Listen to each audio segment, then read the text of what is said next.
আজকের ভিডিওতে আমরা আলোচনা করব মুকুল রায় সম্পর্কে। হঠাৎ তিনি কোথায় হারিয়ে গেলেন? বিজেপি না তৃণমূল? কাকে সমর্থন করছেন তিনি? এখন কতটা সুস্থ রয়েছেন? ভিডিওটি শুরু করার আগে প্রতিদিনের মতো আজকেও সকলের কাছে আমার অনুরোধ, যারা এখনও আমার চ্যানেলটি সাবস্ক্রাইব করেননি তারা চ্যানেলটি সাবস্ক্রাইব করে দেবেন, আর ভিডিওটি ভালো লাগলে লাইক করে যাবেন। বড় বিচিত্র মানুষ এই মুকুল রায়। কারোর কাছে খুব প্রিয়, আবার কারোর কাছে খুবই অপ্রিয়। হয়তো এটা তার পরিবর্তনশীল মানসিকতার জন্য, কেননা কখনো তৃণমূল, আবার কখনো বিজেপি, পুনরায় আবার তৃণমূল।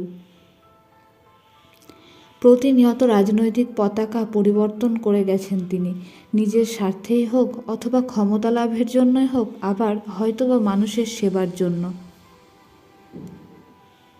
একটা সময় তৃণমূলের সেকেন্ড ইন কমান্ড ছিলেন মুকুল রায়। যে কোনো বড় বড় সভা অথবা মিটিং যেখানেই মমতা ব্যানার্জি সেখানেই মুকুল রায়। অথচ কয়েকটা বছর কাটতে না কাটতেই বিজেপির পতাকা হাতে বিজেপির সভা মঞ্চে। কথা সকলেরই জানা কিভাবে তিনি দল থেকে দল বদলেছেন। তাহলে হঠাৎ তিনি কোথায় গেলেন? অসুস্থতার কারণেই কি তিনি রাজনীতি থেকে সরে গেলেন, নাকি রাজনৈতিক দোটানা থেকে নিজেকে নীরবে সরিয়ে নিলেন? লোকসভা নির্বাচনের মধ্য গগনে দাঁড়িয়ে রয়েছি আমরা, অথচ কোথায় সেই মুকুল রায়? দলনেতাদের নিশ্চয় তার কথা মনে পড়ছে। আজ তিনি অসুস্থ, সংবাদ মাধ্যমের সৌজন্যে আমরা সকলেই তা জানি। তিনি ডিমেনশিয়া রোগে ভুগছেন, মাঝে তার মাথার অপারেশনও হয়। তারপর থেকে গত 1 বছর তিনি ঘরবন্দি হয়ে রয়েছেন, দূরে রয়েছেন সক্রিয় রাজনীতি থেকে। আপাতত কাঁচরাপাড়ার বাড়িতেই তার পাকাপাকি থাকার ব্যবস্থা করা হয়েছে।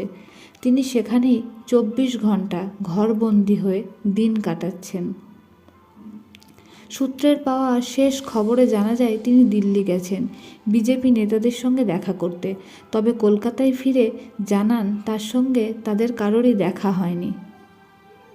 শেষবারের মতো অপ্রত্যাশিতভাবে তৃণমূলের 21শে জুলাইয়ের শহীদ সমাবেশের একদম শেষ লগ্নে সভামঞ্চের কাছে দেখা যায় পুত্রসহ মুকুল রায়কে।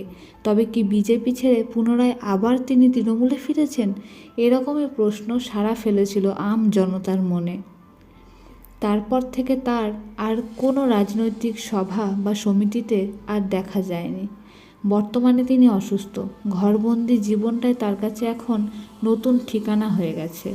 তাই মুছে গেছে রং বদলানো রাজনৈতিক জীবন।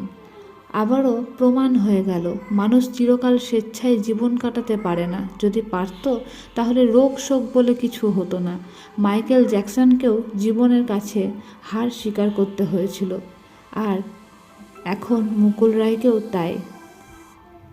আজকের ভিডিওটি এ পর্যন্তই। কাউকে আঘাত দেওয়ার জন্য এই ভিডিওটি নয়। তবু যদি কেউ আঘাত পেয়ে থাকেন তাহলে আমাকে ক্ষমা করবেন, আর ভিডিওটি ভালো লাগলে একটি লাইক ও চ্যানেলটি সাবস্ক্রাইব করবেন। সকলকে অনেক অনেক ধন্যবাদ, ভালোবাসা, আন্তরিক শুভেচ্ছা জানাই।